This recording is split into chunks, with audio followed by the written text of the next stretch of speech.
Halo teman-teman, kembali lagi di Ceritera bersama aku Leticia Ceta dari Yuk Kita Bicara Public Speaking Course.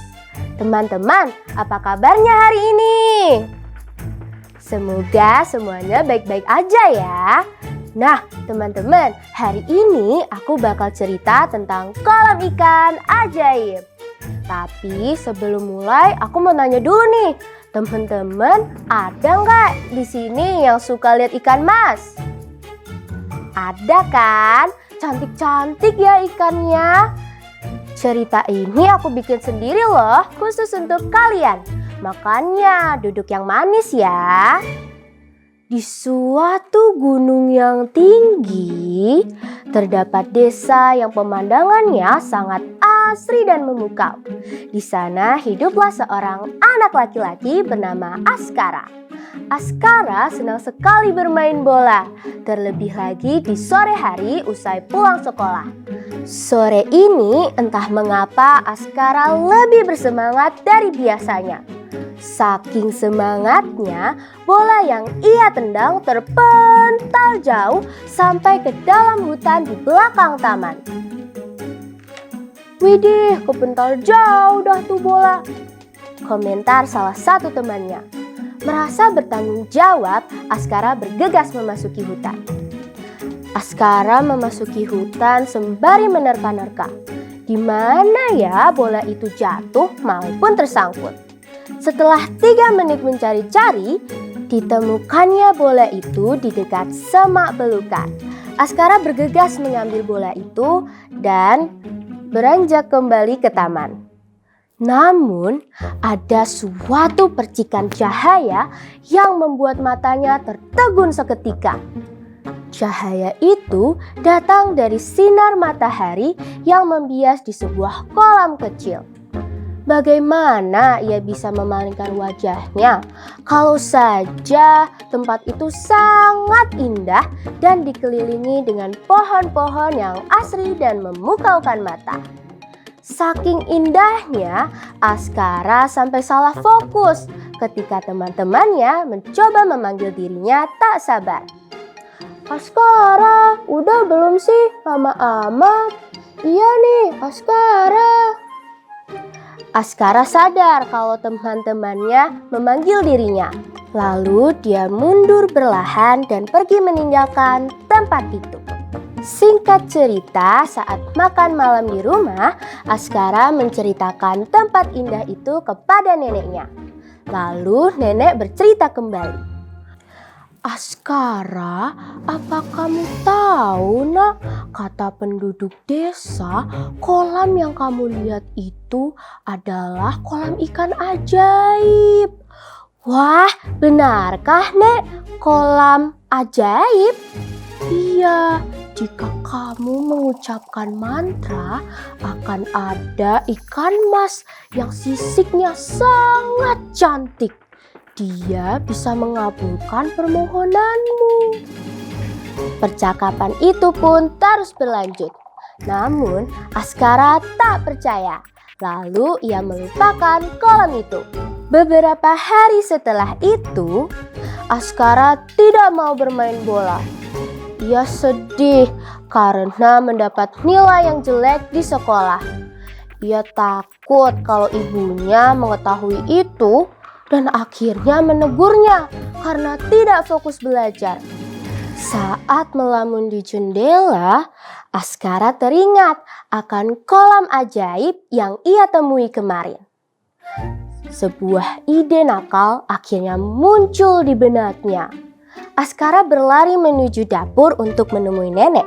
Lalu ia berkata, "Nek, apa nenek tahu apa mantra yang harus aku ucapkan di kolam itu?" "Ya, tentu saja." "Wah, boleh gak nek kasih tahu aku?" Nenek berpikir sebentar lalu menjawab,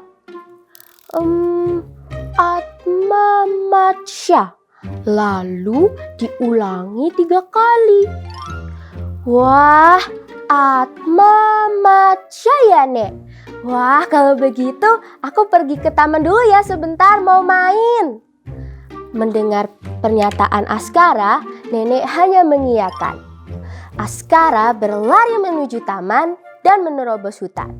Setelah sampai di kolam itu, Askara langsung mengucapkan mantra yang neneknya berikan. Tak berselang lama, muncullah sebuah ikan mas raksasa yang sisiknya mewah berwarna keemasan. Lalu ikan mas itu berkata, "Wahai anak muda, mengapa engkau memanggilku?" Askara sangat terkejut. Lalu ia menjawab, "Wah, ikan mas, apa kau benar-benar bisa mengabulkan permohonanku?" "Ya, tentu saja aku bisa." "Wah, maka kabulkanlah permohonanku ini kan mas." "Dengan senang hati akan kukabulkan anak muda. Apakah itu?" "Tolong ubah semua nilai jelekku menjadi nilai yang bagus." "Baiklah, akan kukabulkan permohonanmu." Sesampainya di rumah, Askara terkejut mendapatkan dirinya disambut dengan meriah oleh ibunya. Benar saja, ibu telah melihat nilai sempurna di atas meja belajar Askara. Mulai dari situ, Askara selalu mengandalkan ikan itu dan tidak mau berusaha dalam hal apapun. Sampai suatu hari, saat Askara ingin mengunjungi kolam itu, neneknya berkata, "Askara, kuperingatkan nak, bahwa ikan dan kolam itu tidaklah amerta. Mereka tidak abadi." Namun, Askara menghiraukan perkataan neneknya karena ia telah dibutakan oleh keajaiban dan keindahan tempat itu. Tanpa ia sadari, sisik ikan mas yang dulunya sangat cantik sekarang berubah menjadi abu-abu pucat. Dan pribadi ikan mas yang dulunya sangat bersemangat sekarang menjadi lemah, lesu, lunglai, dan tidak ada semangatnya. "Yang penting keinginanku terkabul," batin Askara. Hingga suatu hari Askara merasa sangat sedih karena suatu kejadian yang menimpanya di sekolah. Askara ingin meminta kepada ikan mas agar kejadian itu dilupakan oleh teman-temannya. Namun, saat Askara memasuki hutan, Askara tidak bisa menemukan kolam itu. Walaupun ia telah mencari berjam-jam, tidak bisa ditemukannya kolam itu. Yang ia temukan hanyalah kolam jelek yang dipenuhi dengan kotoran dan daun kering, serta pohon-pohon yang akarnya mengikat tanah. Askara sangat kecewa. Saat sampai di rumah, Askara langsung menceritakan kejadian itu kepada neneknya. Nenek takkan percaya, tapi sepertinya kolam itu hilang." Nenek hanya tersenyum mendengarkan. "Nek, ini beneran, kolamnya benar-benar hilang." "Askara, ikan dan kolamnya tidak hilang nak. Namun karena sisik ikan masnya sudah habis, maka ia tidak bisa lagi mengabulkan permohonan orang-orang yang memohon. Jadi kolamnya nggak hilang ya nek?" "Iya Askara, tapi kolamnya jadi jelek." "Kolamnya jadi jelek nak, agar tidak ada orang yang pergi ke sana untuk sementara waktu." "Semua ini salahku. Seharusnya aku tidak meminta hal-hal yang sebenarnya bisa aku dapatkan sendiri." "Askara, di dunia ini tidak ada yang instan. dan tidak ada pula yang abadi. Maka kita harus berusaha dengan sungguh-sungguh untuk diri kita sendiri. Tidak apa, Askara, semua orang melakukan kesalahan. Jangan diulangi lagi ya, Nak. Askara hanya terdiam sedih dan mengambil pelajaran yang telah ia dapat.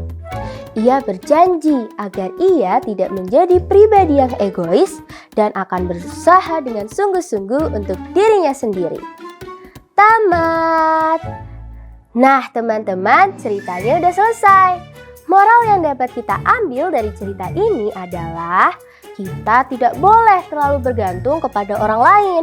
Lebih baik kita berusaha dengan sungguh-sungguh dan percaya diri untuk diri kita sendiri. Sekian cerita dari Kak Cia. Sampai jumpa di cerita berikutnya. Bye-bye.